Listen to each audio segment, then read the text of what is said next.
खरंच विरोधी पक्षनेता असावा तर राहुल गांधींसारखा. आज राहुल गांधींचा नेम अचूक लागला. पोरांवर हल्ले करणाऱ्या अमित शहांचा 2 दिवसात राजीनामा घेतल्याशिवाय शांत बसणार नाही. मोदी आणि शहा हे दोघं तोंड लपून कुठं बसलेत? संसदेत का येत नाही? निखिल वागळे यांनी हुबेहूब नक्कल करून दाखवली की अमित शहा गाडीत बसून जाताना कसे तोंड लपून जातात. ज्या गृहमंत्र्याने तरुण मुलांवर लाठ्या चालवल्या, मुलींचे कपडे फाडले, तो गृहमंत्री टिकला तर देशाचं अवघड आहे. निखिल वागळेंनी देशातल्या सगळ्या विद्यार्थ्यांना आवाहन केलं, अमित शहांच्या राजीनाम्यासाठी मैदानात उतरा, राजीनामा घेतल्याशिवाय मोदींना सुट्टी देऊ नका. पण या क्षणाला माझं असं मत आहे, राहुल गांधी हे आता परिपक्व असे विरोधी पक्षनेते झालेले आहेत आणि देशाचे पंतप्रधान होण्याच्या मार्गावर त्यांनी 2 पावलं पुढे टाकलेली आहेत. आज राहुल गांधींनी एक जबरदस्त काम केलं हे लक्षात घ्या.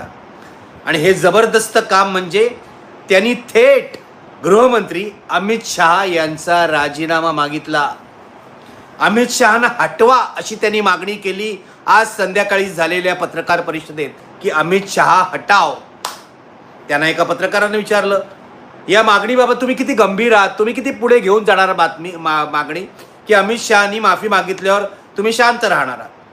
ते म्हणाले, येत्या काही दिवसात तुम्हाला दिसेल, आज किंवा उद्या अमित शहांचा राजीनामा होईलच. तो आम्ही लावून धरणार आहोत, गंभीरपणे लावून धरणार आहोत, सातत्याने लावून धरणार आहोत. देशाच्या गृहमंत्र्याच्या कॉलरला आज आमच्या या विरोधी पक्षनेत्याने हात घातलेला आहे. राहुल गांधींनी ठणकन असं एक असा शब्द फेकला, इडियट नावाचा, की विरोधक गारद झाले. काय सांगत होते राहुल गांधी?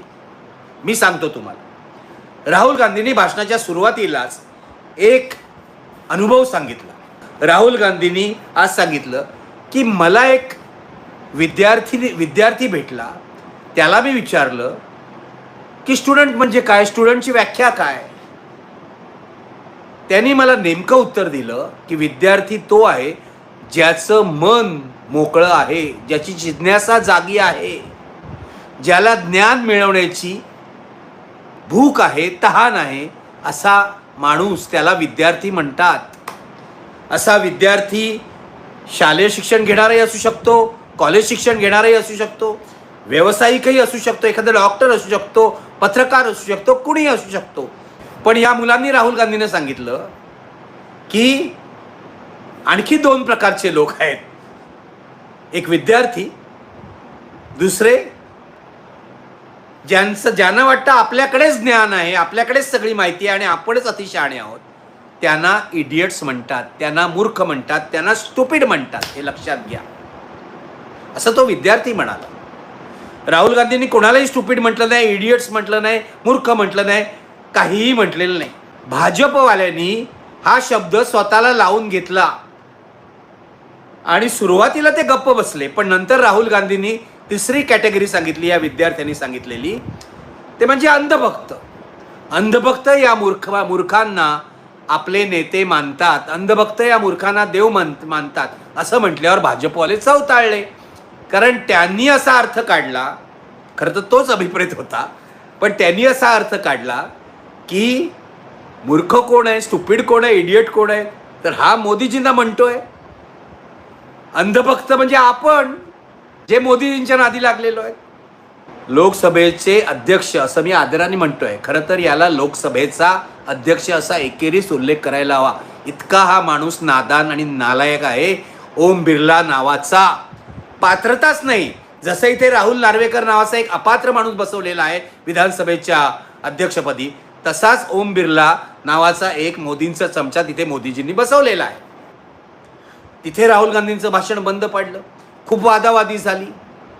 त्यानंतर राहुल गांधींनी जेव्हा अमित शहांवर थेट आरोप केला की विद्यार्थ्यांवर जो गोळीबार झाला, विद्यार्थ्यांवर जो लाठीमार झाला, विद्यार्थ्यांविरुद्ध पॅलेट गन्सचा मारा करण्यात आला, त्याचा आदेश कोणी दिला होता? अमित शहानी दिला होता का?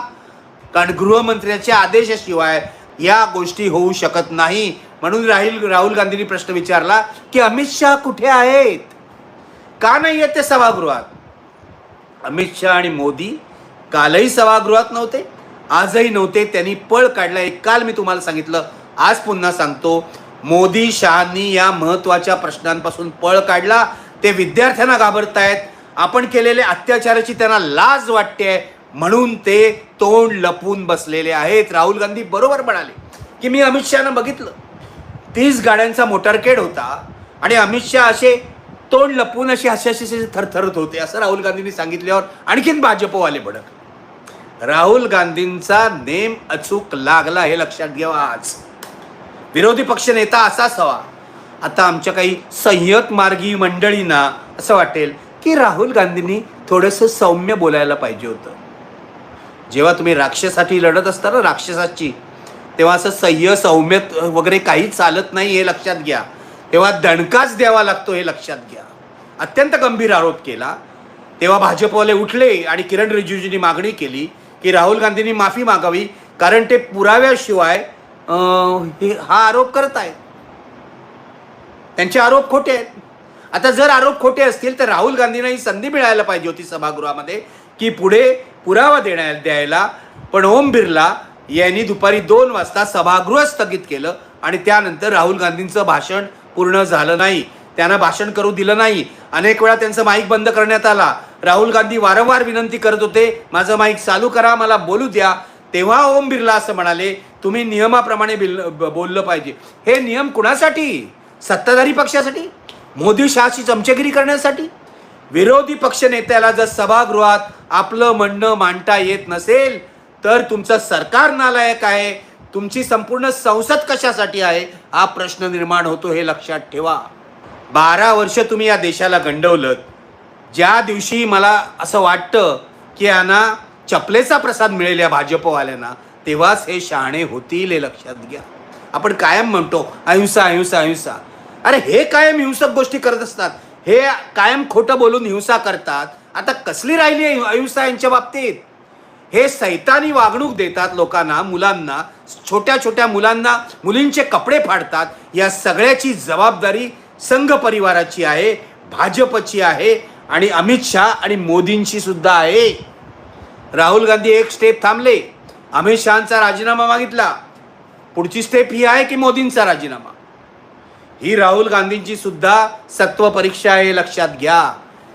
राहुल गांधींनी अमित शहांच्या राजीनाम्याची मागणी करून मोठा धोका पत्करलेला आहे. ज्या गृहमंत्र्याने तरुण मुलांवर लाठ्या चालवल्या, मुलींचे कपडे फाडले त्याच्या पोलिसांनी, तो गृहमंत्री टिकला तर या समाजाचा सरकारवरचा विश्वास टिकणार नाही, हे लक्षात घ्या.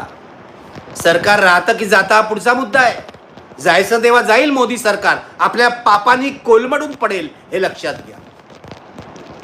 पण आता राहुल गांधींची जी मागणी आहे अमित शहांच्या हकालपट्टीची, ती अतिशय योग्य आहे. तिला सर्व तरातून पाठिंबा मिळायला हवा. आणि माझं CJP वाल्यांना, विद्यार्थ्यांच्या सर्व संघटनांना आव्हान आहे की राहुल गांधींच्या या मागणीला तुम्ही पाठिंबा दिला पाहिजे. पण राहुल गांधींचं टार्गेट अगदी नेमकं आहे, त्यांनी नेम योग्य धरलेला आहे. अमित शहा पळून गेलेले आहेत, मोदी पळून गेलेले आहेत.